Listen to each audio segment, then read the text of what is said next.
شریف کے لیے پرخلوص صلوات اللہم صلی علی محمد وآل محمد ماشاء اللہ لا حول ولا قوة الا باللہ العلی العظیم رب اشرح لي صدري ويسر لي امري واحلل عقدة من لساني يفقهوا قولي اعوذ بالله من الشيطان اللعين الرجيم بسم الله الرحمن الرحيم الحمد لله رب العالمين والصلاة والسلام على أشرف الأنبياء والمرسلين سيدنا ونبينا وشفيع ذنوبنا وطبيب قلوبنا ومولانا أبو القاسم محمد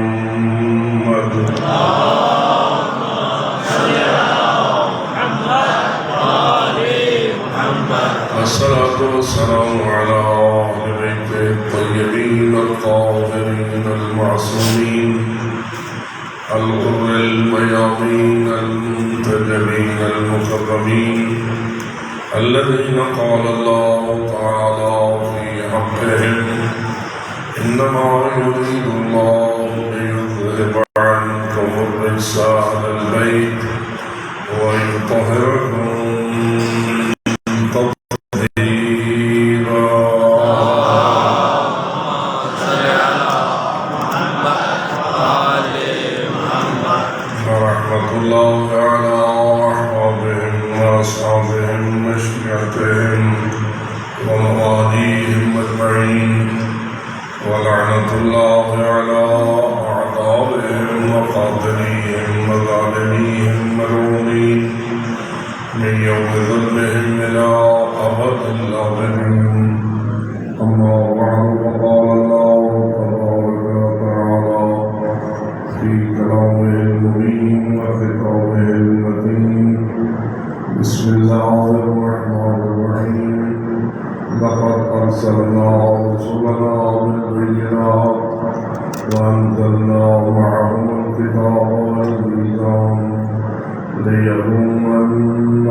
معاشرے سے اس کے خاتمے کے لیے اور امت کے اس سے نجات کے لیے خلوص صلوات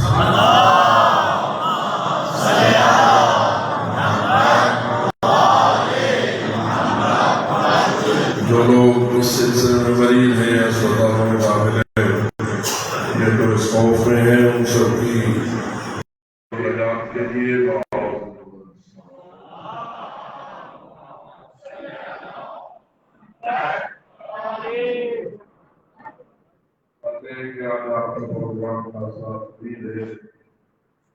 اور میں نہیں چاہتا ہوں کہ آپ کے سارے مسئولیات بیداری شعبتی میں شامل ہیں تو تصویر نہ پائے آپ جو میرے ذمہ ہے اس وقت آپ کو سعادت پاتا ہوں توجہ کے لیے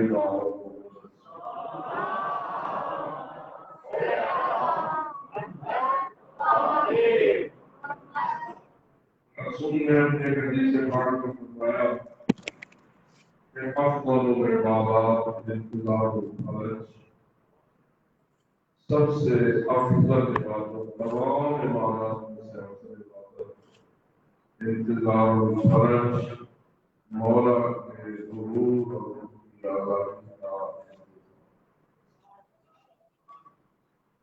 کا خیال ہے ہم اس وقت مصروف ہوتے ہیں انتظار والی فجر نماز اپنے خاص بات کر دی جاتی ہے، روزہ اپنے خاص ایام میں رکھا جاتا ہے، زکوٰۃ بھی اپنے خاص شرائط کے ساتھ ادا ہوتی ہے، عمر کی اپنی خصوصی تفصیلات کے ساتھ ادا ہوتا ہے، جہاد بھی زیارات بھی ہر بھی یہ سارے اعمال اپنے اپنے خاص وقت میں انجام دیے جاتے ہیں۔ یہ جو افضل عبادات ہے اس کا کون سا خاص بات وجہ ہے؟ یہ صبح کو انتظار کرتے ہو، شام کو انتظار کرتے ہو، دن کو انتظار کرتے ہو، رات کو انتظار کرتے ہو، وضو کر کے انتظار کرتے ہو، بے وضو انتظار کرتے ہو، اس وقت انتظار کرتے ہو جو افضل آپ کا جواب ہے رہتے رہتے کس وقت ہوتا ہے یہ انتظار؟ ہر وقت معلوم ہوا کہ یہ ایسی عبادت دور غیبت کے اہل ایمان کے لیے عطا کی گئی ہے جس کا نہ کوئی وقت ہے نہ جس کی کوئی شرط۔ جو بھی مولا کے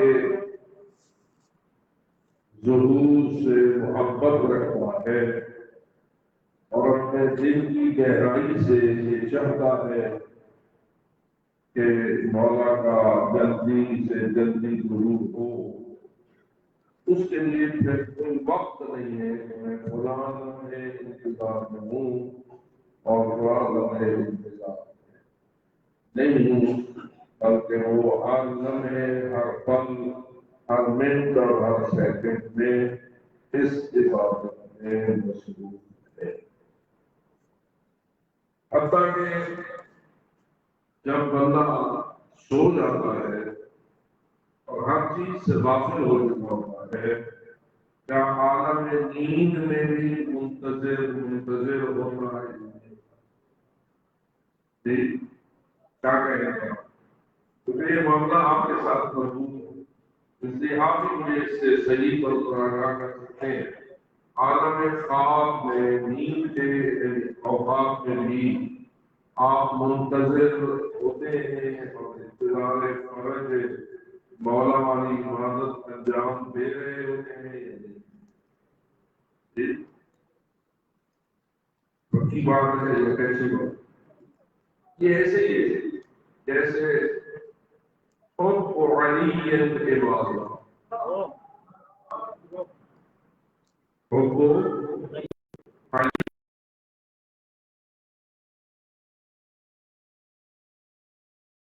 یہ محبت جو عبادت ہے یہ کس وقت کی جاتی ہے؟ جی اس کا کوئی وقت معین ہے، اس کے کوئی شرائط معین ہے؟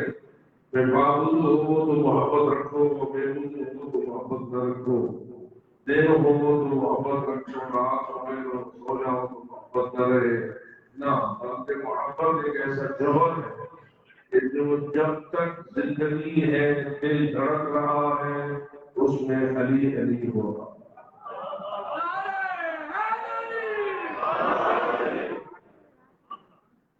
ایسی چیز اس لیے میں سمجھتا ہوں کیسے حب مولا المومنین علی بن ابی طالب ایک ایسی عبادت ہے جس کے لیے ایک مخصوص شرائط ہے، مخصوص وقت ہے، ایسے ہی انتظار و فرج المولا بھی ایسی ہی عبادت ہے جس کے لیے کوئی وقت معین نہیں ہے، بس آپ محبت رکھیں اس سے کہ مجھے اللہ مولا کا منتظر رکھے۔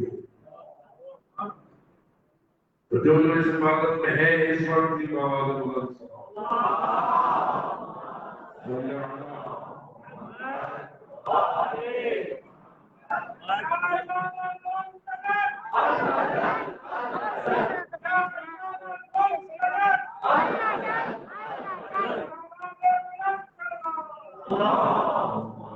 ہر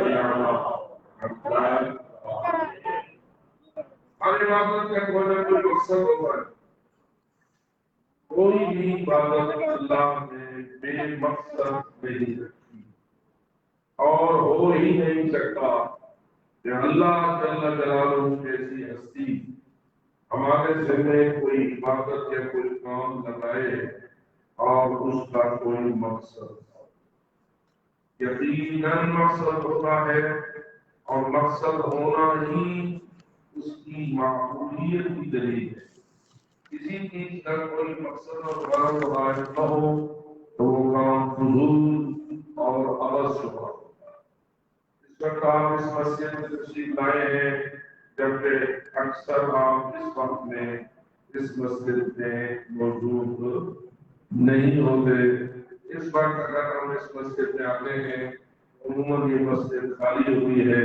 اس کا تو کام ہونے لگن کبھی کوئی نئی نماز پڑھ رہا ہوتا ہے اور بات ہے اور لوگوں کو مسجد امام خالی کر کے آج جو یہ مسجد اتنی بھری ہوئی ہے کسی مقصد کے لیے ہے یا بے مقصد. وہ مقصد معمولی ہے یا اعلیٰ مقصد. اس اعلیٰ مقصد کی طرف آپ متوجہ ہیں تو یقیناً جب ہر عبادت الہی میں مقصدیت پائی جاتی ہے اور جتنی عبادت بلند ہوتی ہے اتنا ہی اس کا مقصد بھی بلند اور اعلیٰ ہوتا ہے. ذرا آپ کے ذہنوں پر زور دے کر یہ فرمائیے انتظار جو اتنی بڑی عبادت ہے انتظار فارغ مولا اس کا کیا اور جو ہے میں آپ کو مجبور کر دیتا ہوں اس بات پر کہ تھوڑا سا آپ بھی انہیں فقط سننے کے لیے نہ ہو بلکہ کچھ سوچنے کے لیے بھی تشریف رکھو. اور جو کہ یہ حدیث پاک میں شام کو سناتا ہوں التفکر افضل من عبادت 70 سنہ. تفکر کرنا فکر کو استعمال کرنا یہ 70 سال کی عبادت سے افضل عبادت ہے. جو اس عبادت کو انجام دینا چاہتا ہے بعد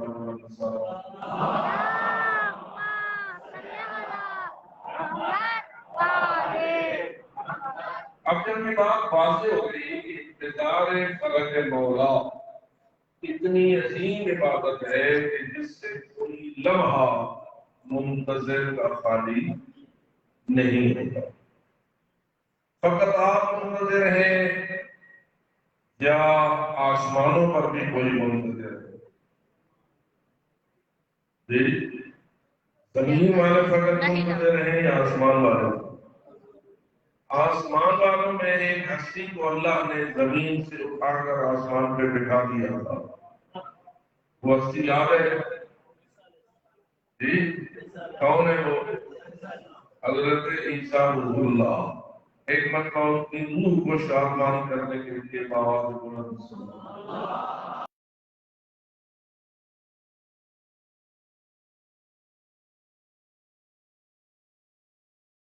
موت کا ذائقہ بظاہر نہیں چکھایا اور رفع اللہ الیہ اوپر کی طرف آسمان کی طرف اٹھا لیا اور اللہ نے قرآن میں کہا ما قتلوہ وما صلبوہ. دشمن جو ہے نہ حضرت عیسیٰ کو قتل کر سکے اور نہ حضرت عیسیٰ کو سولی دے سکے. اگر کیا جانتے ہیں جتنے بھی مسیحی عیسائی ہیں ان کا سب سے مقدس ترین نشان کیا ہے؟ صلیب. کیا ہے؟ کیونکہ جو تعالیٰ نے دیکھا تھا کہ حضرت اللہ سیستانی مقدس اللہ کی خدمت میں ان کا سب سے بڑا خوف ان کا سب سے بڑا مذہبی رہنما جب گیا تھا اس کے گلے میں کوئی چیز نظر آ رہی تھی زنجیر کی طرح لڑکی ہوئی. وہ کیا تھا؟ صلیب یعنی سولی تھا نشان. چاندی یا سونے کا وہ بنا لیتے ہیں گلے میں ڈال دیتے ہیں. قبروں پر صلیب کا نشان لگاتے ہیں. عبادت گاہوں پر صلیب کا نشان لگاتے ہیں. اور شاید صلیب کو رواج دینے کے لیے اس نشان کو انہوں نے ایک ٹائم بھی بنائی. یہ جو ٹائم ڈالتے ہیں یہ اصل کیا ہے؟ اب تو مسلمانوں میں بھی رواج عام ہو گیا اور اس کی جو اصل مذہبیت تھی وہ ایک حد تک ختم ہو گئی، لیکن بنیادی طور پر یہ ٹائی چیز ہے کیا؟ تو یہ بھی اسی سلیم کا نشان ہے جو ان کی مذہبی علامت ہے۔ میں اس میں بات نہیں کرتا، ان کی مذہبی نشانی ہے سلیم۔ جیسے مثلا آپ شیعہ کی مذہب کی نشانی ہے علم حضرت ابوالفضل عباس، ہے نا، جس کا ہے معاذ بلند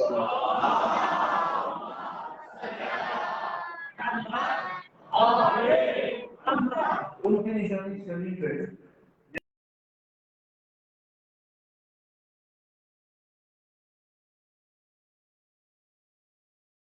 یعنی وہ یہ بتانا چاہتے ہیں کہ ہمارے جو ابو سے خدا کا بیٹا بھی کہتے ہیں، نبی ہے، رسول ہے، رہنما ہے، حضرت عیسیٰ، ان کو کیا کر دیا گیا تھا؟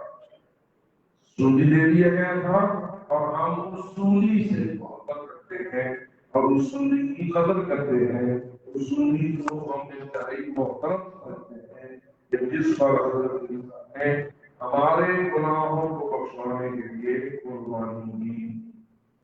ایسا جو ان کا عقیدہ یہی ہے، حضرت عیسیٰ نے اب تمام عیسائی امت کے گناہوں کو بخشوانے کے لیے سولی کو قبول کر لیا اور وہ سولی دے دی گئے۔ ان کا تو عقیدہ یہ ہے۔ آپ کا قرآن الہی آپ کو کیا کہتا ہے؟ جو قرآن کو ماننے والے ہیں، قرآن کیا کہتا ہے؟ عیسیٰ کو سولی دی گئی یا نہ دی گئی؟ میں آپ کو آیت پڑھ کے سنائی، وما قتلوہ وما صلبوہ، وہ دشمن نہ حضرت عیسیٰ کو قتل کر سکے اور نہ حضرت عیسیٰ کو سولی دے سکے، بل رفعہ اللہ علیہ، ولکن شبہ لہم، ان کے لیے معاملے کو اشتباہ میں ڈال دیا گیا تھا، اور وہ یہ سمجھے کہ حضرت عیسیٰ کو سولی دے دیا گیا ہے، جب حقیقت یہ ہے کہ اللہ نے حضرت عیسیٰ کو زندہ ہی آسمان کی طرف اٹھا لیا تھا، اور جو بندہ سولی چڑھا تھا اس کو وقتی طور پر اللہ نے حضرت عیسیٰ کی شکل میں تبدیل کیا تھا، اور جب اس کو سولی دے دی گئی وہ اپنی اصلی شکل پر واپس آ گیا۔ آواز بلند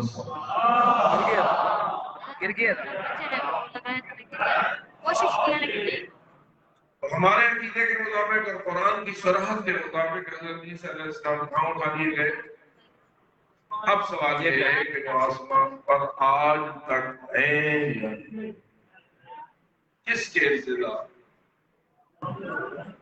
تو جو گئی اب آپ اور وہ دونوں مل کر ایک ہی قسم کی عبادت کر رہے ہیں، کبھی دین ہو جاتا ہے، کبھی دور ہے، وہ بھی منتظر اس کے جس کے آپ منتظر، وہی ان کا بھی منتظر جو آپ کا منتظر، ٹھیک ہے، اور وہ ہے حضرت مہدی برحق قائم مقام محمد صلی اللہ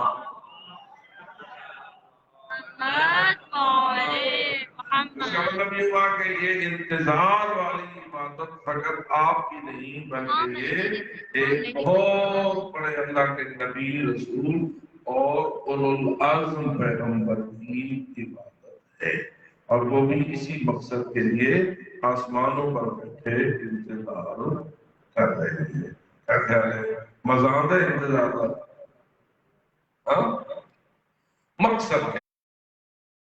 وہ کہتے ہیں وہ ابھی متولد ہوئی یہ نہیں، آپ 15 شعبان کی رات کو مولا کے لیے شب ولادت مانتے ہیں، مانتے ہو؟ شب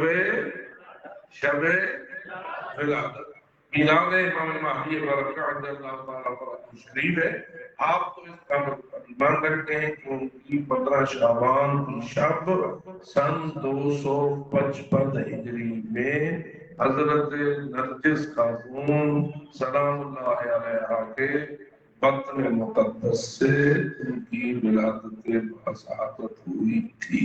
جو اس ایمان پہ ہے باواز بلند صلی اللہ محمد، تو حساب جا کے گھر کر لینا، کہ سن 1442 اور سن 255 اگر فاصلہ ناپا جائے تو مولا کی عمر اس وقت کتنی بنے گی؟ ٹھیک ہے، کیا آپ ایمان رکھتے ہیں کہ مولا اتنی لمبی عمر والے ہیں؟ ٹھیک ہے، بٹے گئے سیدھا ضعیف گئے کمر جھکی ہوئی ہے، کیا خیال ہے؟ نہیں، بلکہ اللہ رب العزت نے ان کو مخصوص زندگی عطا فرمائی۔ اسی لیے روایات میں ہے کہ جب آپ کا ظہور ہوگا تو 40 سالہ نظر آئے۔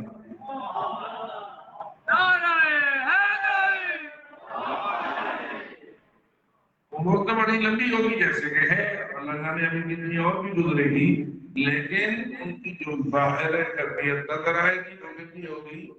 40 سالہ۔ کیا تو اپنے رب کو ایسا مانتا ہے؟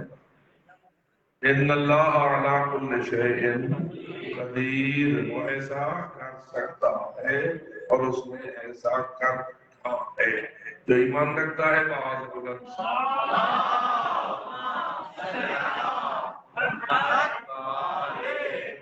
اب سوال یہ ہے کہ اللہ نے حضرت عیسیٰ کو بھی منتظر بنا رکھا ہے، اور جو حضرت امام مہدی برحق اللہ تعالیٰ فرج و شریف کی ولادت باسعادت کے قائل ہیں اور غیبت پر ایمان رکھتے ہیں، وہ بھی اس انتظار کی عبادت کو انجام دے رہے ہیں۔ اور جو دوسرے ہیں جو ولادت کو نہیں مانتے، ایک لحاظ سے انتظار وہ بھی کر رہے ہیں، یہ نہیں ہے کہ وہ حضرت کی تشریف آوری پر ایمان نہیں رکھتے۔ سارے مسلمان کسی بھی فرقے سے تعلق رکھتے ہوں، اس بات پر ایمان تو سب کا ہے کہ مہدی برحق نے ضرور آنا ہے۔ قائم ہے اور ظاہر ہونا ہے، یا ولادت پانا ہے اور آنا ہے۔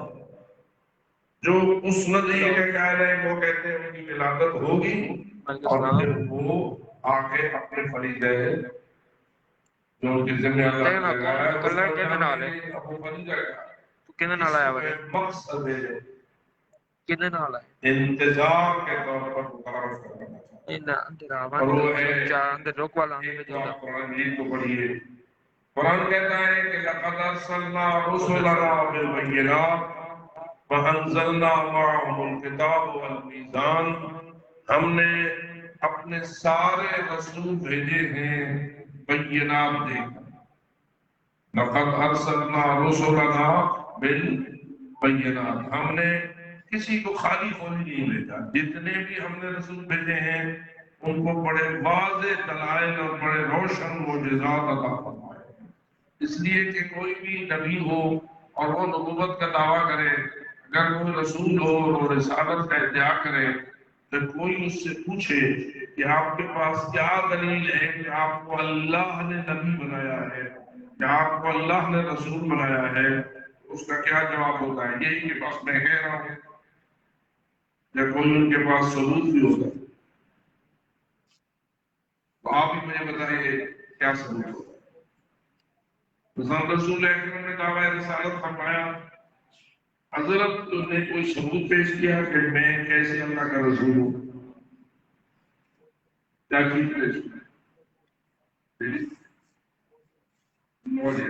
جن میں سے ایک دائمی قسم کا معجزہ اللہ کی کتاب قرآن مجید جو آج تک موجود ہے، اور وہ اپنے چیلنج کے ساتھ اپنی عظمت کو ثابت کر رہا ہے کہ اگر تم اسے اللہ کی کتاب نہیں مانتے تو اس جیسی کتاب لا کے دکھاؤ، اور اگر تم کتاب لا کے نہیں دکھا سکتے تو اس کا مطلب یہ ہوا کہ یہ اللہ کا کلام ہے، اور اللہ کا کلام تصدیق کر رہا ہے اس کی جس کے دل پہ نہ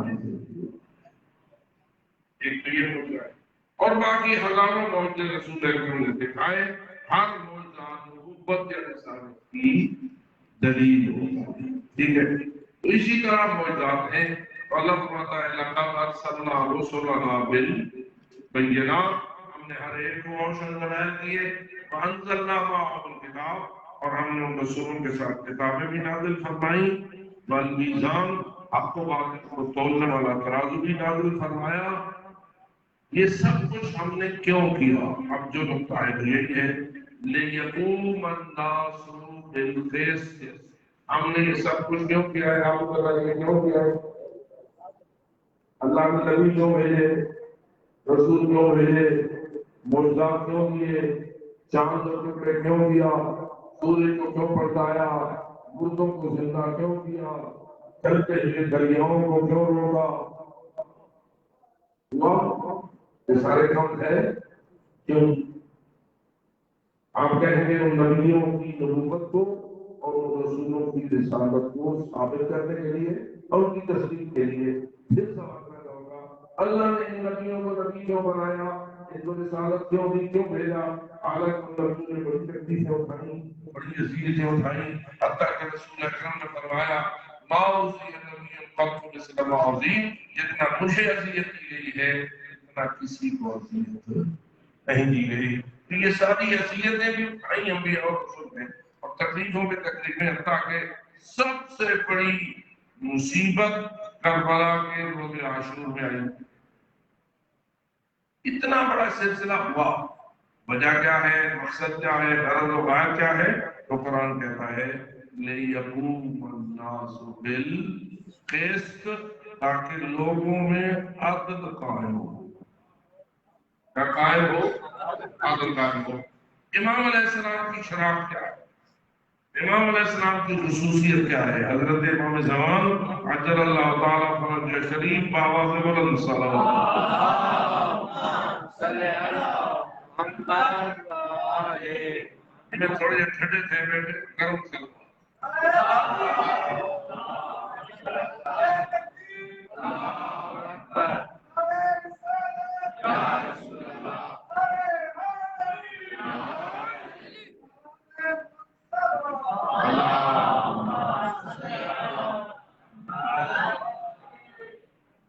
حضرت امام زمان عجل اللہ تعالیٰ فرج شریف کے جو آپ منتظر ہیں اور انتظار فرما رہے ہیں، اس انتظار کا مقصد کیا؟ ظہور چاہتے ہو؟ ظہور کیا فائدہ دے گا؟ جب ظہور ہوگا تو کیا ہوگا؟ تو جواب یہی ہے يَمْلَأُ الْأَرْضَ قِسْطًا وَعَدْلًا كَمَا مُلِئَتْ ظُلْمًا وَجَوْرًا۔ یہ وہ حدیث کے الفاظ ہیں جو رسول اکرم سے چلے اور ہر امام اس کو کہتا ہے۔ ٹھیک ہے کہ امام علیہ السلام کی تشریف آوری ہے، اس کا نتیجہ یہ نکلے گا کہ یہ زمین جو ظلم و جور سے پر ہوگی، امام تشریف لائیں گے تو ظلم و جور کو ختم کریں گے اور اس کی جگہ عدل و انصاف کو نافذ کریں گے۔ آپ جب روزانہ نماز ختم کرتے اور ایک سلام و زیارت آپ پڑھتے تو امام زمان کی زیارت بھی ہوتی ہے یا نہیں؟ کیا پڑھتے اس میں؟ یا صاحب الزمان یا قائم القام الکفر والطغیان دافع الظلم والعدوان، کہ آپ کو ہستی ہیں جن میں کفر و طغیان کو اور ظلم و تجاوز و تعدی و عدوان کو بھی ختم کر دینا ہے اور دفع کر دینا ہے اور اس کی جگہ عدل کے نور کو پھیلا دینا ہے۔ تو کیا خیال ہے، آپ مولا کا انتظار کر رہے ہیں یا عدل کے قیام کا انتظار کر رہے ہیں؟ مولا کا۔ بولیے۔ مولا کا۔ تو مولا کا انتظار بھی تو اسی مقصد کی خاطر ہے نا۔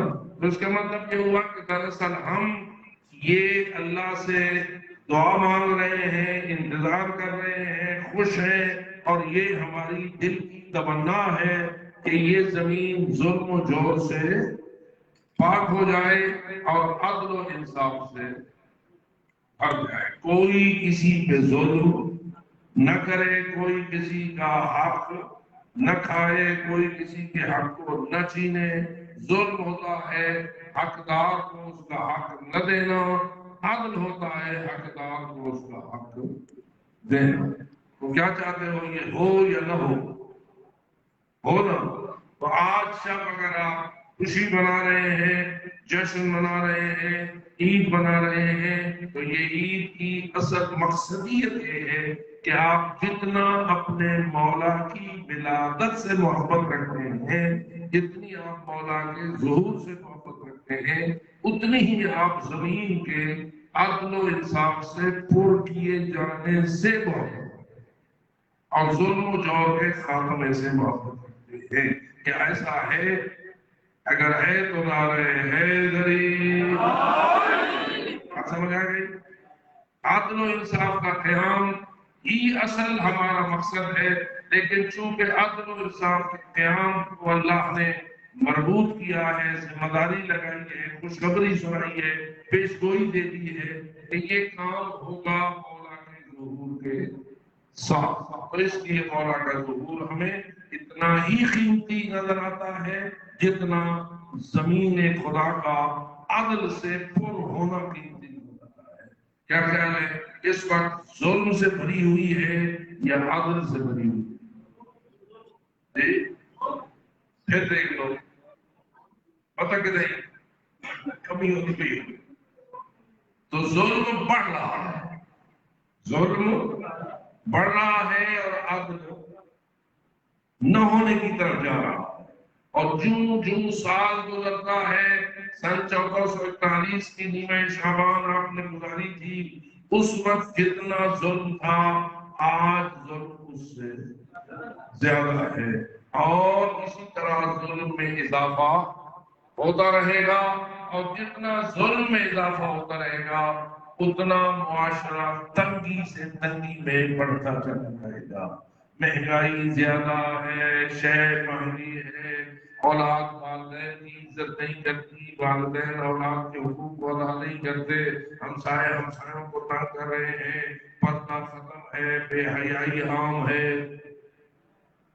رزق حلال کم ملتا ہے، رزق حرام بھی فراوانی ہے۔ یہ جو بھی آپ کہتے ہیں یہ سارا کیا ہے؟ ظلم و جور سے زمین بھر رہی ہے اور عدل و انصاف قائم نہیں ہو رہا۔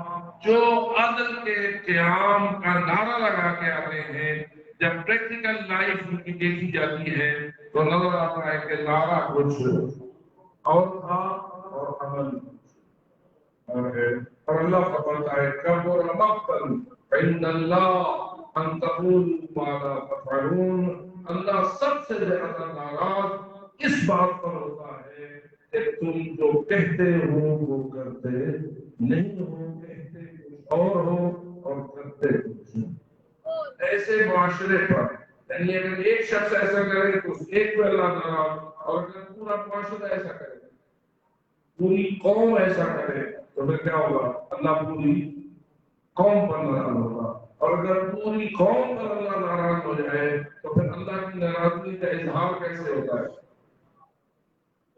بتائیے کیسے معاشرے کو پتہ چلتا ہے کہ اللہ اس قوم پر ناراض ہے؟ اللہ کچھ نہ کچھ ناراضگی کے اظہار کے لیے عذاب بھیجتا ہے، جس سے پتہ چلتا ہے کہ خالق اس قوم پر ناراض ہے، راضی نہیں ہے۔ کہیں یہ کرونا کی وبا، یہ کرونا کی وبا ہے، اگر گہرے دل سے اور صحیح حقیقت سے ہم سوچیں تو کیا ممکن نہیں ہے کہ یہ ناراضگی الہی کی نشانی ہو؟ آپ قرآن مجید کو پڑھیے، کیا گزشتہ نبی اکرم سے پہلے جو امتیں گزری اور جو اقوام گزری ان پر کہیں کہیں عذاب آتا رہا یا نہیں؟ بھی مختلف قسم کے عذاب آئے، قوم عاد کا عذاب آیا، قوم ثمود کا عذاب آیا، قوم نمرود کا عذاب آیا، قوم فرعون کا عذاب آیا، ہر انبیاء کی قومیں جیسے لوط کی قوم، حضرت صالح کی قوم، انبیاء کا عذاب، اور اللہ نے قرآن میں کھول کھول کر بیان کیا کہ اس عذاب کی اسباب کیا ہیں۔ وہ بھی کام توڑتے تھے، توڑنے معاملے میں خیانت کرتے تھے، ان کا جو نظام جنسی تھا وہ انتہائی برعکس ہو گیا ہوا تھا، اور ایک دوسرے کو قتل کرتے تھے، اعمال لوٹتے تھے، بے عزتی کرتے تھے، جنگیں کرتے تھے، فساد کرتے تھے، یہ وہ نبیوں کو اذیت دیتے تھے، انبیاء کو تکلیف دیتے تھے، ان کو مارتے تھے، ان کو قتل کرتے تھے، کیا کیا کیا قرآن نے بیان کیا یہ سارے قصے۔ کیا وہ لوگ مومن ہو کے ایسا کرتے تھے یا کفر کی حالت میں ایسا کرتے تھے؟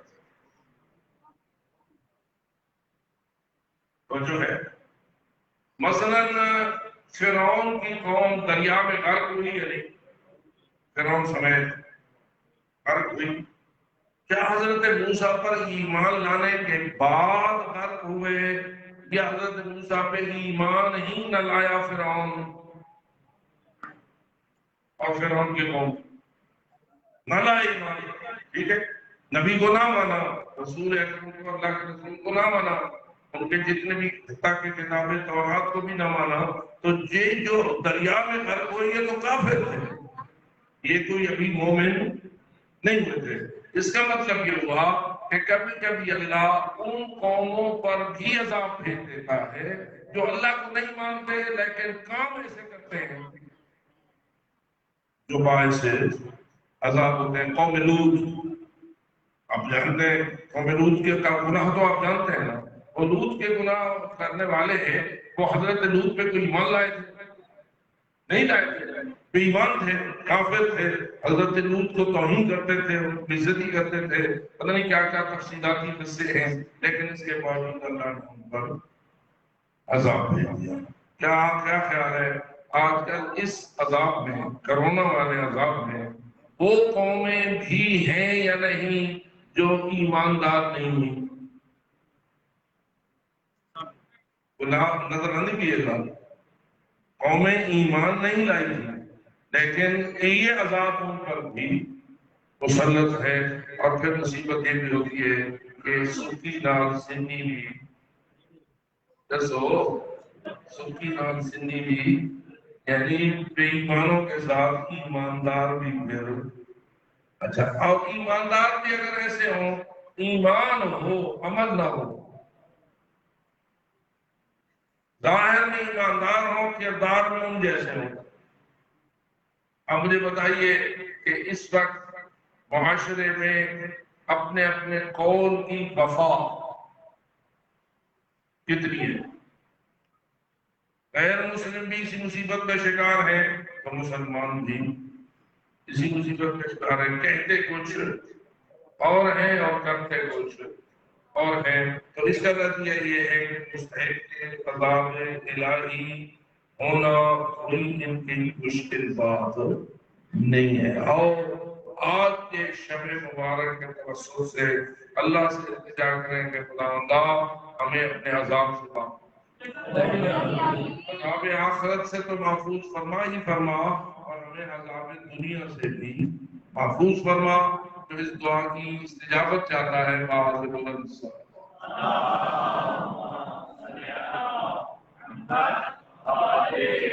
اس لیے میں سمجھتا ہوں کہ آپ کی دعاؤں میں ان باتوں کو بھی شامل کرنا، کیونکہ ہماری جو دعائیں ہوتی ہیں عام طور پر انفرادی ہوتی ہیں، یعنی ہر فرد جب دعا کے لیے ہاتھ اٹھاتا ہے تو اپنی کسی مشکل کو اللہ سے دور کرنے کی زیادہ خواہش کرتا ہوتا ہے۔ میرے ساتھ یہ کر، میرے ساتھ یہ کر، میرے ساتھ یہ کر، میرے رزق میں اضافہ کر، مجھے اولاد دے دے، مجھے صحت دے دے، مجھے یہ دے دے، مجھے وہ دے دے، یہ یا زہر سے زہر اپنے خاندان کے لیے دعائیں مانگتا ہے۔ لیکن اچھی سے اچھی دعائیں ہوتی ہے کہ انسان پورے معاشرے کے لیے دعا، پورے، جیسے کہ مثلا آپ یہ دعا قرآن مجید کی پڑھتے ہیں، ربنا اغفر لی ولوالدی آگے وللمؤمنین، یہ وللمؤمنین والی دعا کتنے بندوں کے لیے؟ سب اہل ایمان کے۔ اس کا مطلب یہ ہوا کہ دعاؤں میں ہمیں جو قرآن نے اور آل محمد نے تعلیم دی ہے اس میں یہ ہے کہ اپنی دعاؤں کو وسعت دو اور اتنا بڑھا دو کہ اس میں پورا معاشرہ بھی اس دعا کا حقدار بن جائے۔ اس لیے آئیے مل کر دعا کریں، خداوند منان ہمارے اس معاشرے کو مسلم ہے یا غیر مسلم، اللہ اس عذاب اور اس کرونا کی مصیبت سے امان عطا فرمائے اور کامل نجات۔ اس نجات کے اصول کے لیے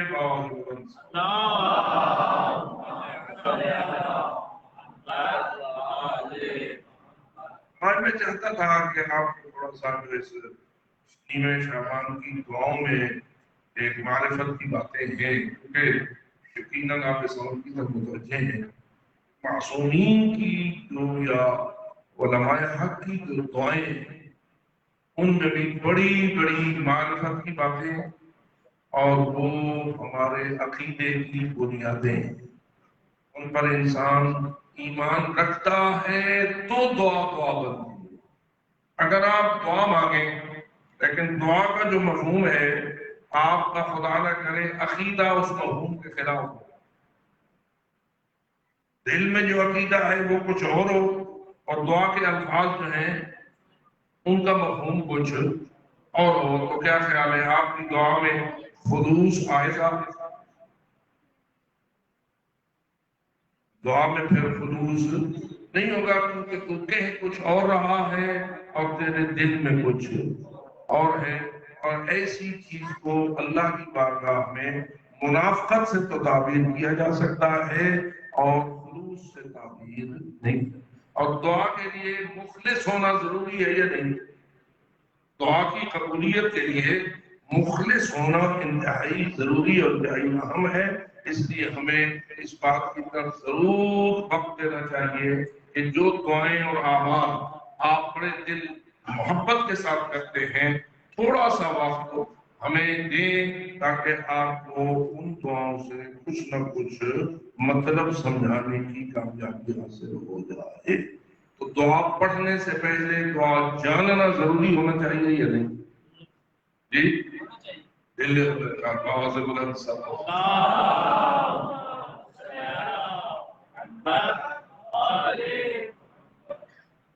ایک بات تو یہ ہے، یہ جو شب ہے یہ کیا رسول اکرم بھی مناتے تھے؟ جی شب نیمہ شعبان یہ خود رسول اکرم کی سنت میں ہے یا فقط ائمہ کی سنت میں ہے یا امام زمان علیہ السلام کی ولادت کے بعد یہ جاری ہوئی؟ کیا کہو گے؟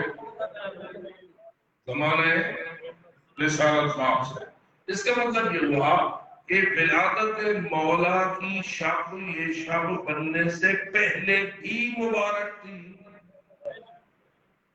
ابھی مولا کی ولادت تو میں نے آپ کو عرض کیا کس سن میں ہوئی ہے؟ سن 255 میں۔ سن 255 سے پہلے 11ویں امام 10ویں امام سارے امام حتیٰ خود رسول اکرم صلی اللہ علیہ وسلم بھی اس شب نیمہ شعبان کچھ دعائیں، کچھ اعمال، کچھ مناجات، کچھ عبادات کرتے تھے یا نہیں؟ یہ سنت حوالے سے اس کو آپ دیکھ لیں اور اس کے پھر آپ جائزہ لیں کہ رسول اکرم کیا چاہتے تھے اور امت کیا کر رہی ہے۔ اس لیے ہم اللہ کا جتنا بھی شکر ادا کریں کم ہے کہ ہمیں اللہ نے ایسے رہبر عطا فرمائے ہیں جو ٹڈے پٹاخوں میں شب رات کو نہیں مناتے بلکہ رسول اکرم کی سنت میں مناتے ہیں، ائمہ خدا کی سنت میں مناتے ہیں۔ آپ بھی اگر اس سنت سے محبت رکھتے ہیں تو باوجہ بلند صلوات۔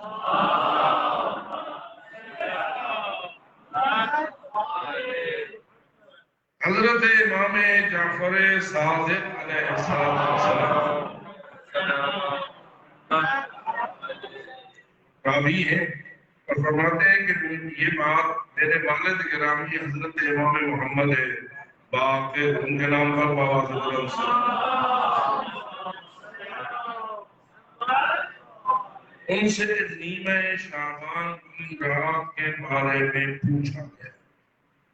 ان سے پوچھا گیا جی 5ویں امام سے ذہن میں آگئے پوچھا جا رہا ہے 5ویں امام سے کہ آپ میں ذرا اس نیمہ شعبان یعنی 15 شعبان کی رات کے بارے میں بتائیں۔ تو فرمایا یہ رات الفاظ پہ توجہ رکھیں. یہ رات شب قدر کے علاوہ تمام راتوں سے افضل ہے. اِنَّا أَنزَلْنَاهُ فِي لَيْلَةِ الْقَدْر والی جو شب قدر ہے جو خیر من الف شہر ہے، 1000 مہینوں سے افضل ہے. اس کی افضلیت کے بعد پورے سال میں جو سیکنڈ نمبر پہ رات آتی ہے لیلۃ القدر کے بعد، وہ کون سی شب ہے؟ یہی شب نیم شب. یہ کس نے فرمایا؟ حضرت ذہن میں بٹھائی ہے. کس نے فرمایا؟ حضرت امام محمد. اب کیا کرنا چاہیے؟ یہ حضرت فرماتے ہیں بس افضل ہے اس رات تقرب الہی حاصل کرنے کی کوشش کی جائے. کیا کیا جائے؟ اللہ کا تقرب، یعنی اللہ کو اپنے اوپر زیادہ سے زیادہ راضی کرنے کی کوششیں کی جائیں. اب اللہ کیسے راضی ہوتا ہے یہ بھی آپ قائمہ فرماتے رہتے ہیں. تو اس لیے سب سے بہترین ذمہ داری مومنین کی کیا ہے کہ ہر ایسا کوشش کرنی چاہیے. اس رات خدا تعالی اپنے بندوں پر فضل و کرم فرماتا ہے اور ان کے گناہ معاف کرتا ہے. گناہوں کی معافی سب سے بڑا فضل و کرم ہے یا نہیں؟ جی، جس کو گناہوں کی بخشش چاہیے، مقدس کی قسم کھائی ہے کہ اس رات کو کسی سائل کو خالی نہ لوٹائے گا. یہ دعاؤں کی قبولیت ہو گئی. جو آپ اللہ سے مانگتے ہیں اللہ آپ کو خالی نہیں لوٹاتا. اور یہ بات امام باقر فرماتے ہیں اللہ نے اپنی قسم کھا کے کہی ہے. اس نے اللہ نے اپنی ذات کی قسم کھائی ہے کہ جو مجھ سے سوال کرے گا میں اس کو خالی نہیں لوٹاؤں گا، سوائے اس کے کہ جو معصیت و نافرمانی کے متعلق سوال کرے. یعنی اللہ سے مانگے ہی ایسی بات جسے اللہ نے روک رکھا ہے، جس میں اللہ کی نافرمانی اور گناہ ہے. کیا خیال ہے ایسا بھی کبھی ہوتا کہ بندہ اللہ سے ایسی دعا مانگے جس میں اللہ ناراض ہو، اور وہ اللہ سے دعا مانگے اللہ میری روزی بڑھا؟ اس نے کیا مانگا؟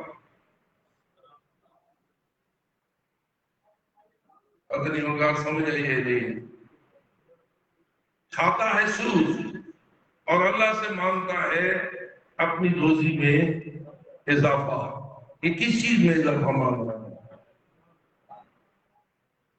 جی میں ایک مثال کے طور پر خلاف کر سکتا ہوں. اگر کسی کی نوکری ہی سودخواری پر ہو یا ایسی نوکری مانگے جو نوکری ہی گناہ کا باعث ہو اور کہے اللہ میں قرآن یا نوکری دعا بہت ہی سمجھے دے فقط میں تک کوئی نہیں سمجھے دا ایک کو نارا حضری اللہ بیٹھے اور جو ہے یہ مثالہ نے ایک تو مثالیں فقط اس لیے کہہ رہا ہوں تاکہ ہمیں یہ بات سوچنے کا موقع ملے کہ کہیں ایسا تو نہیں کہ ہم جو اللہ سے دعا مانگ رہے ہیں وہ دعا مانگنا ہی حرام ہے. اس کا مطلب یہ ہوا کہ بعض دعائیں بھی ایسی ہوتی ہیں جو مانگنا ہی حرام ہے. ٹھیک ہے؟ یا فرض کیجئے کہ بندہ کسی ایسی شادی کی اللہ سے دعا مانگتا ہے کہ جس سے شادی ہی حرام ہے.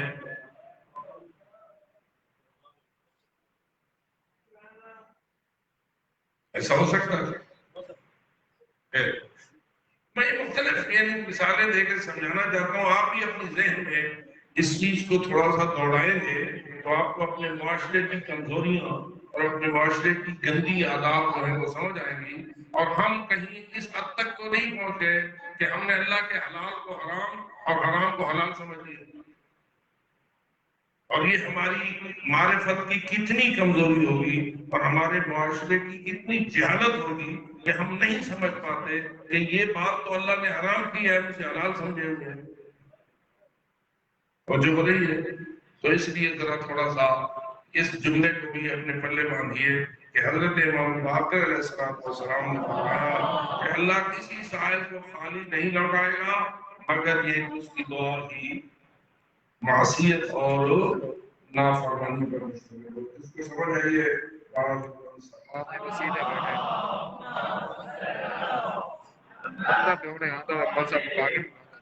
پھر امام باقر علیہ السلام کا یہ جملہ کہ خدا نے یہ رات ہم اہل البیت کے لیے خاص کی ہے جیسے کہ شب قدر کو حضرت رسول اکرم صلی اللہ علیہ وآلہ وسلم کے لیے مخصوص فرمایا۔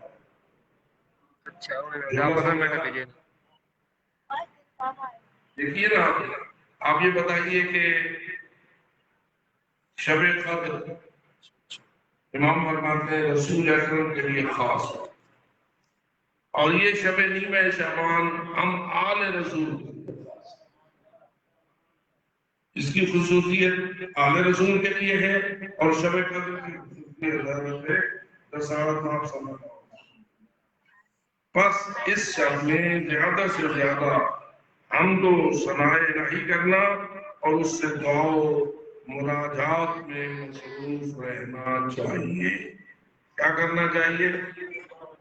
تمام ایسے کام کرنے چاہیے کہ جن سے اللہ راضی ہوتا ہے، اور کیا کرنا چاہیے؟ اللہ کی حمد و ثناء الہی بھی کرنا چاہیے، اور دعا مناجات بسا اوقات اس کا معنی یہ ہوتا ہے کہ خلوت میں اپنے اللہ سے اپنے دل کی بات کرنا۔ ہماری یہ عادت تو بن گئی ہے کہ ہم اجتماعی دعائیں مانگتے ہیں، ٹھیک ہے اس میں کوئی حرج نہیں ہے، لیکن کچھ خلوت کی عادت بھی ڈالی ہے، یعنی ایسے وقت اللہ سے دعا مانگیے جب آپ اپنے اللہ سے تنہا گفتگو میں مشغول ہیں اور اس میں کوئی دوسرا شامل نہ ہو۔ میں سمجھتا ہوں ایسے وقت میں اگر آپ دعا مانگیں گے تو آپ کے دعا کی تاثیر آپ کے اپنے دل پر زیادہ ہو۔ بالخصوص اگر آپ خلوت میں اللہ سے اپنے گناہوں کی بخشش توبہ مانگیں گے تو آپ کو رونا آئے گا، دوسروں کے سامنے رونا مشکل ہوگا۔ آپ غم امام حسین میں تو اکٹھا رو سکتے ہیں، لیکن اپنے گناہوں کی توبہ میں کسی کے ساتھ سر ملا کے رونا یہ شاید ریاکاری میں چلا جائے، کیا اس قسم کی کوئی اور مشکل ہمیں درپیش آ جائے۔ اس لیے بسا اوقات اس وقت کو اللہ بہت پسند کرتا ہے جب کوئی اللہ سے مانگنے والا رات کی تاریکی میں اندھیرے میں اکیلا اٹھ کر اپنے اللہ سے ایسی حالت میں بات کرتا ہے جب کوئی تیسرا سننے والا نہیں۔ یہ دعا و مناجات کا سلسلہ ہے، اس لیے اس کو بھی ذرا ماننا چاہیے۔ اور بابا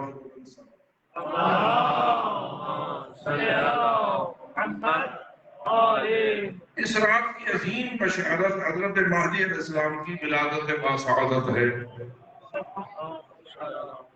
اب یہ بات پہلے کس نے کی تھی؟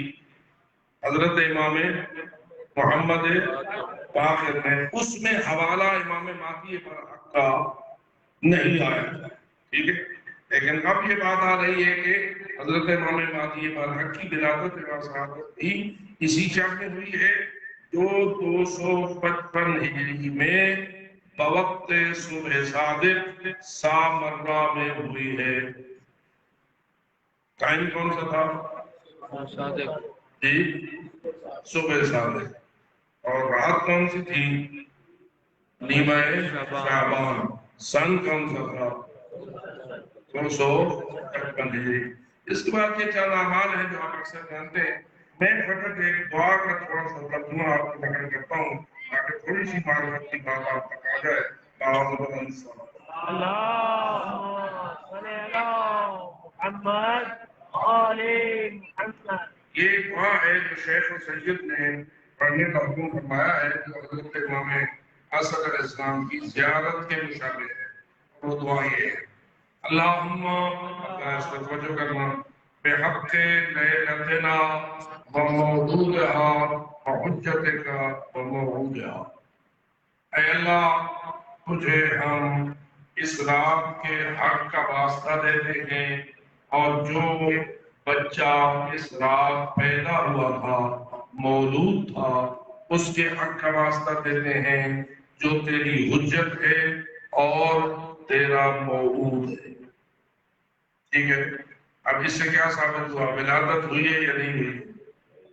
یہ مفاتی بول رہی ہے یا میں بول رہا ہوں؟ جی، اور یہ دعا ہے۔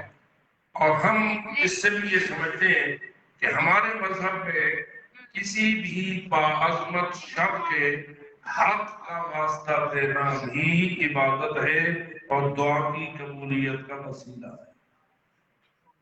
توسل پر ہم ایمان رکھتے ہیں، اور ہمارے بہت سارے اور مسلمان فرقے ہیں جو توسل کو شرک کہتے ہیں۔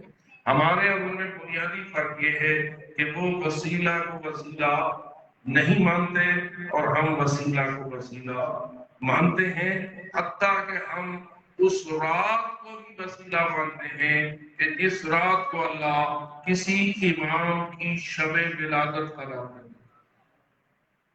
حق لیلتنا، آج کی اس شب کے حق کا واسطہ، ومولودہا، اور اس شب کے مولود کا واسطہ۔ وہ مولود کون ہے؟ ان کے نام پر بآواز بلند صلوات۔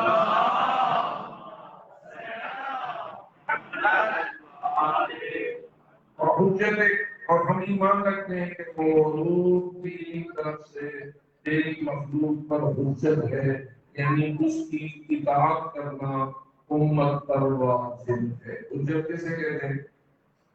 اس کی اطاعت کرنا، اس کی بات کو ماننا اور اس کو تسلیم کرنا اللہ کی طرف سے امت پر فرض ہے۔ وموعودها التي کرمت الى فضلها فضلا، اے اللہ تو نے اس بچے کی اور اس مولود کی ولادت کی وجہ سے اس رات کی فضیلت کو اس فضیلت سے ملا دیا ہے۔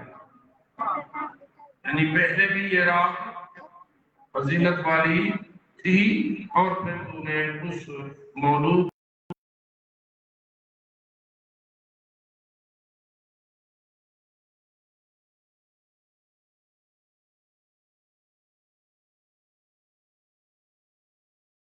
فضیلت والی شاد ہوتی ہے، اور اللہ کے ہاں اس کو بڑی فضیلت حاصل ہوتی ہے۔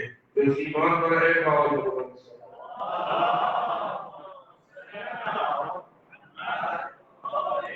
فتمت کلمتک صدقا وعدلا، اس موجود کی ولادت کی وجہ سے تیرا کلمہ صدق و عدالت کے لحاظ سے تمام ہو گیا۔ یعنی جتنے بھی حجتیں تو نے بھیجنی تھیں ان کی آخری حجت آ گئی ہے، اور تیرا کلمہ صادق بھی ثابت ہو گیا ہے اور حق بھی ثابت ہو گیا ہے کہ تو نے حجتوں کو بھیجنا تھا۔ اور کتنی حجتیں بھیجی تھیں؟ جی، 12، اور 12ویں حجت آئی تو اللہ کی طرف سے حجتوں کا سلسلہ مکمل ہو گیا۔ لا مبدل لکلماتک ولا معقب لآیاتک، تیرے کلمات کو کوئی بدل نہیں سکتا اور تیرے معجزات کو کوئی ختم نہیں کر سکتا۔ نور کل متعلق، وہ موضوع کہ جو آج کی شب پیدا ہوا وہ تیرا روشن نور ہے اور ضیاء کا مشرق، اور اس کو اتنی روشنی ہے کہ اس روشنی نے پورے عالم کو چمکا دیا ہے۔ کیا خیال ہے، امام علیہ السلام نور ہے یا نہیں؟ جی، ایسا نور جو آنکھوں کو نظر آتا ہے یا دلوں کو نظر آتا ہے؟ جی، تو جیسے حضرت امیر المومنین سے کسی نے پوچھا تھا کہ مولا کیا آپ نے اپنے مسلمان کو دیکھا ہے جس کی آپ عبادت کرتے ہیں؟ تو مولا نے فرمایا تھا ہاں میں نے دیکھا ہے، لیکن ان آنکھوں سے نہیں دیکھا جو ماتھے کے ساتھ ہے، ان آنکھوں سے دیکھا ہے جو دل ہے۔ اور نور امام دل کو نظر آتا ہے، اور جس دل کو نور امامت نظر آ رہا ہے وہ مبارکباد حاصل کرے اور بآواز بلند صلوات۔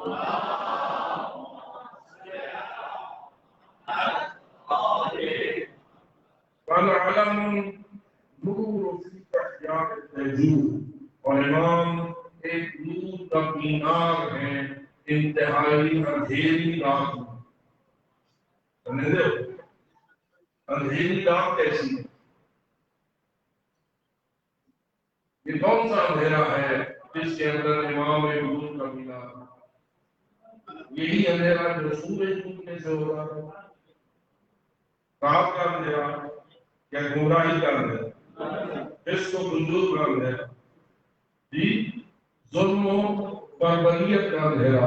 اس کا مطلب یہ ہوا کہ اگر آپ مانتے ہیں کہ آج کل ہر طرف ظلم و بربریت اور قتل و غارت اور فسق و فجور کا دور ہو رہا ہے، تو اس کا مطلب یہ ہوا کہ عارف نے کہا ہے اس پوری دنیا کو اندھیرے میں ڈوبا ہوا ہے.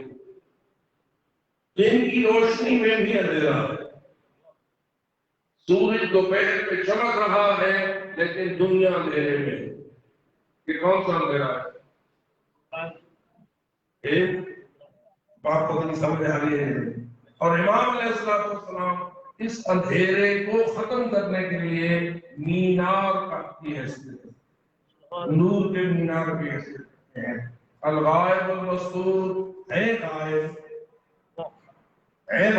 آنکھوں سے چھپے ہوئے ہیں لیکن ہے نور کا مینار. اس کا مطلب جو آگے غیبت میں بھی امام کا وجود گمراہیوں کو ختم کرنے کا وسیلہ بنتا ہے. میرے خیال میں آپ جتنے حضرات بیٹھے ہیں آپ مولا ہی کے سر سے اس اندھیرے سے کافی حد تک نکلنے میں کامیاب ہو چکے ہوتے ہیں، اور جو نکلا ہوا ہے اس اندھیرے سے اس کو مبارکباد ہو، اور اپنی مبارکباد کے لیے باز بلند سب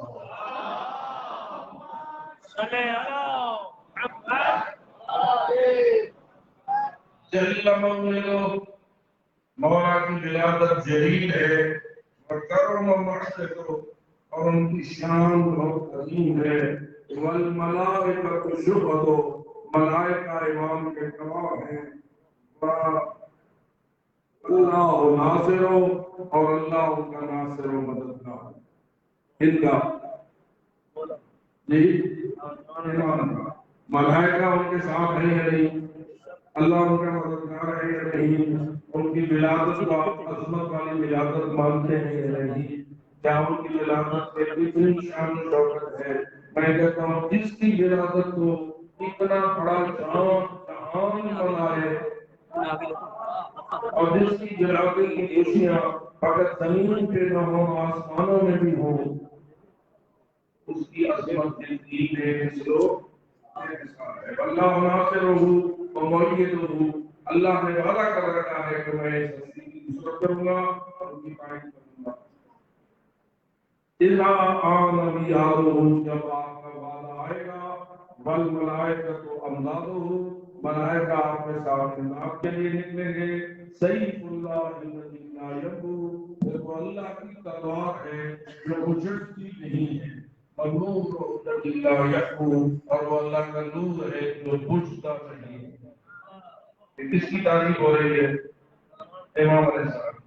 والنور ہوا نور الذی لا یخفو، اللہ کا وہ نور ہے جو بجھتا نہیں ہے. ذو العلم الذی لا یشبو، اتنا علم والا ہے، اتنا علم والا ہے کہ اس کے صبر و علم میں کبھی کمی نہیں آتی اور کبھی وہ بھرتا نہیں ہے. پیمانہ لبریز دی گیا ان برداشت نہ راسی. اللہ جانے کتنے لمبے عرصے سے دنیا کے فسق و فجور کو دیکھ رہے ہیں. کیا خیال ہے؟ امام رکاوٹ لگتی ہوتی ہے نہیں؟ اس برائی کو دیکھ کر امام کو ناراضگی ہوتی ہوگی نہیں، لیکن ناراضگی کے باوجود وہ کیا ہے؟ حلیم ہے. مدار الدہر ونوامیس العصر وولاۃ الامر، اللہ نے انہیں اس زمانے کی عزت بنایا ہے، اس لیے کہ وہ ہیں تو زمانہ ہے، وہ نہیں. لولا الحجہ لخسفت الارض بأهلها، حجت خدا اگر اٹھ جائے تو زمین تباہ ہو جائے گی. اور اس زمانے کی بقا کا وسیلہ آپ کے اور میرے مولا حضرت امام زمان علیہ السلام ہیں. ان کی سلامتی کے لیے بآواز بلند سلام.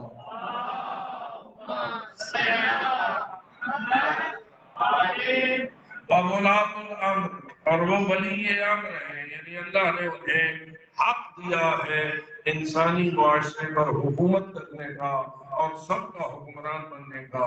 آج اگر ان کی حکومت کو تسلیم نہیں کیا گیا تو ان کی حکومت کو تسلیم نہ کرنے والے ان کے حق کو چھیننے والے ہیں۔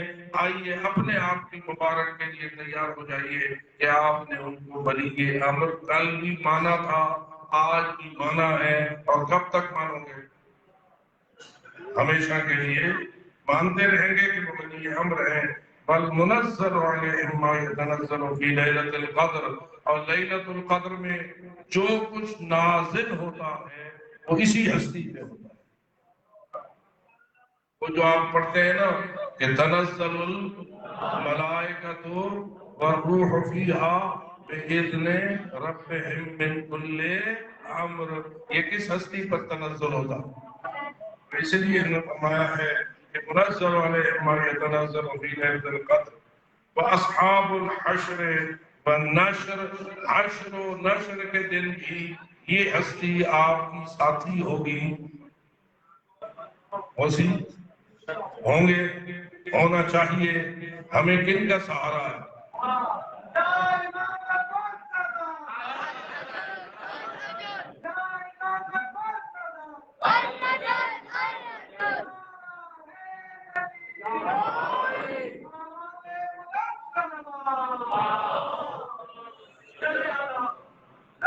یہ ائمہ علیہ السلام حشر و نشر کے بھی ساتھی ہیں، تراجمۃ وحی، اللہ کی وحی کے ترجمان ہیں، وولاۃ امر ہی و نہی ہی، اور اللہ کے امر و نہی کے نگران ہیں اور ان کے نفاذ کا وسیلہ ہیں۔ اب آپ سے الفاظ دعائیہ اس کو آپ ذہن میں رکھیے۔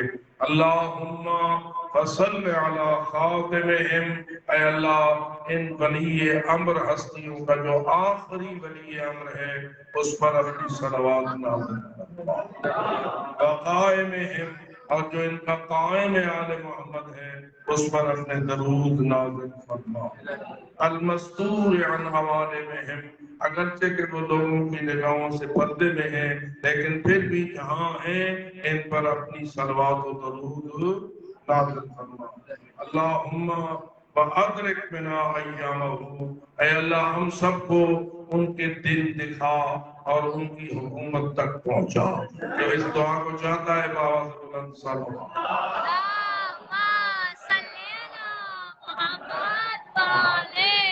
اے اللہ ہمیں ان کے ظہور کو ادراک کرنے کی توفیق عطا فرما، یعنی ہم اس وقت زندہ ہوں جب آپ کا ظہور ہو، وقیامہ، اور جب وہ باطل کے خلاف قیام فرمائے تو اس وقت بھی ہم ان کی خدمت میں حاضر ہوں۔ جو اپنی حاضری مولا کے ظہور کے دنوں میں چاہتا ہے بآواز بلند صلوات۔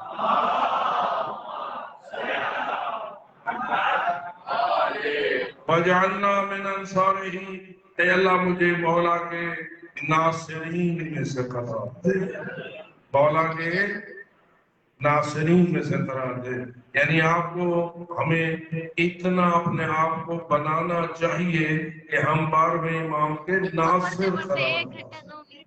اے اللہ ہمیں ان کے ناصرین میں سے قرار دے۔ وَقْرِنْ سَحْرَنَا بِزَحْرِهِ، انہوں نے جن کے خون کا بدلہ لینا ہے ہمیں بھی اسی خون کے بدلے لینے والوں میں شامل کرنا۔ ماشاءاللہ۔ وَاكْتُبْنَا فِي أَعْوَانِهِ وَخُلَفَائِهِ، اے اللہ ہم سب کو مولا کے اعوان میں تحریک فرما اور ان کے مخلصین میں تحریک فرما۔ وَأَحْيِنَا فِي دَوْلَتِهِ نَاعِمِينَ، حکومت مولا کی ہو اور ہم اس حکومت کے زمانے میں بڑے مزے سے زندگی گزار رہے ہوں۔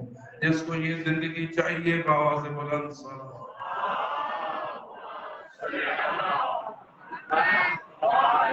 وَبِصُحْبَتِهِ غَانِمِينَ، اے اللہ ہمیں اپنے مولا کی صحبت کا فائدہ اٹھانے کی توفیق عطا فرما۔